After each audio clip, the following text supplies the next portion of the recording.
Salam sejahtera untuk kita semua. Pelajaran Sekolah Sahabat dengan tema utama Surat Efesus, pelajaran ke-7, Kesatuan Tubuh Kristus. Sahabat petang, ayat hafalan, dan ialah yang memberikan baik rasul-rasul maupun nabi-nabi, baik pemberita-pemberita Injil maupun gembala-gembala dan pengajar-pengajar, untuk memperlengkapi orang-orang kudus bagi pekerjaan pelayanan, bagi pembangunan tubuh Kristus. Efesus 4 ayat 11 dan 12. Satu dari dongeng Aesop disebut perut dan kaki. Begini ceritanya. Perut dan kaki berdebat tentang pentingnya mereka, dan ketika kaki terus mengatakan bahwa mereka jauh lebih kuat sehingga mereka bahkan membawa perut kemana-mana, perut menjawab, "Tetapi teman-teman baikku, jika aku tidak mengambil makanan, kamu tidak akan bisa membawa apa-apa." Paulus, bagaimanapun, menggunakan tubuh manusia untuk membuat maksud rohani. Bagi Paulus, tubuh manusia dan gereja sebagai tubuh Kristus terdiri dari berbagai bagian dengan kemampuan yang berbeda, yang semuanya harus bekerja sama agar tubuh menjadi sehat. Dalam Efesus 4 ayat 1-16, Paulus menggunakan kembali metafora tubuh yang ia gunakan dengan begitu efektif sebelumnya. Kristus sekarang adalah kepala tubuh, menyediakan tubuh dengan orang-orang yang memiliki karunia yang membantu mempersatukan tubuh dengan setiap bagian, setiap anggota gereja, menyumbang kemampuannya untuk keseluruhan. Gambaran Paulus tentang tubuh yang sehat dan bersatu membantu kita memahami tujuan Allah bagi kita untuk menjadi bagian dari gereja yang berbuah yang dipersatukan dalam Kristus. Adapun ringkasan dan tema-tema pelajaran yang akan kita pelajari sepanjang minggu ini. Sejauh ini, Paulus telah menjelaskan kuasa keselamatan Allah dan bagaimana hal itu bekerja dalam sejarah dunia, mempersatukan orang Yahudi dan bukan Yahudi ke dalam manusia baru di dalam Kristus. Dalam Efesus 4 ayat 1-17, Paulus melanjutkan tema persatuan. Dengan melakukan itu, Paulus menekankan bahwa persatuan adalah atribut atau tanda yang tak terpisahkan dari jemaat. Persatuan adalah hasil dari keselamatan Allah, tetapi juga merupakan alat Allah untuk memenuhi misinya bagi jemaat dan melalui jemaat. Untuk alasan ini, Paulus bergerak di luar tema persatuan orang Yahudi dan bukan Yahudi di jemaat untuk fokus pada persatuan internal jemaat dalam hidup dan misi. Sekarang di dalam Kristus tidak ada orang Yahudi atau bukan orang Yahudi. Sekarang bahwa di dalam Kristus kita semua adalah saudara dan saudari tanpa memandang suku. Paulus membahas persatuan semua orang Kristen sebagai anggota tubuh yang sama dan terlibat dalam misi Kristus yang sama. Persatuan jemaat dicapai dengan beberapa cara. Pertama, dengan mengambil bagian dalam sikap kerendahan hati, kelembutan dan kesabaran Kristus.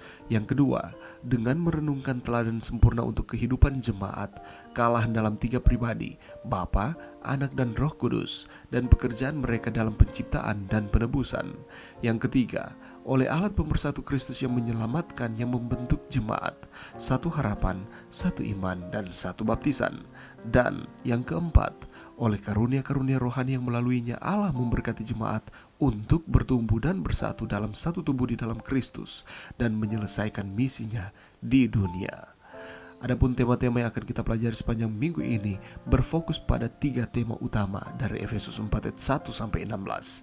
Yang pertama, persatuan jemaat sangat penting bagi identitas, kehidupan, dan misi jemaat.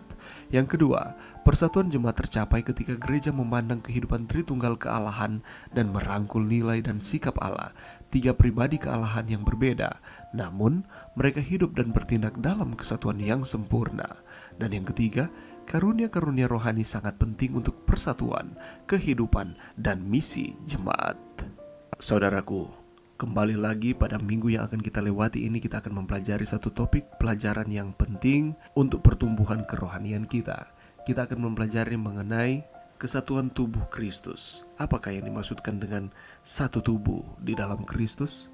Kita akan mempelajari bersama mengenai kesatuan roh. Bagaimanakah Paulus mendorong orang-orang percaya untuk memelihara kesatuan gereja sesuai dengan Efesus 4 ayat 1-16, dan lebih khusus lagi berbicara mengenai kesatuan di dalam roh? Apakah yang dimaksudkan dengan bersatu bersama dalam ungkapan satu? Mengapa kita perlu bersatu di dalam Kristus? Apakah yang akan terjadi apabila ada perpecahan dan tidak ada persatuan di dalam jemaat? Di dalam pelajaran kita akan timbul pertanyaan seperti ini. Meskipun betapa dalamnya beberapa ayat dalam surat Efesus, bagaimanakah kita dapat belajar untuk mendapatkan penghiburan dari beberapa ayat ini yang telah Kristus lakukan bagi kita dan akan lakukan, terutama ketika Dia memenuhi semua dan segala sesuatu? Apakah yang akan kita dapatkan ketika Dia melakukan segala sesuatu di dalam kehidupan kita? Dan ada pemberian dari Kristus yang dipermuliakan. Apakah pemberian tersebut? Dan apakah yang harus kita lakukan untuk mendapatkan pemberian itu di dalam kehidupan kita? Dan pada akhirnya kita akan belajar bersama bagaimana caranya supaya kita dapat bertumbuh di dalam Kristus. Apakah yang harus kita lakukan supaya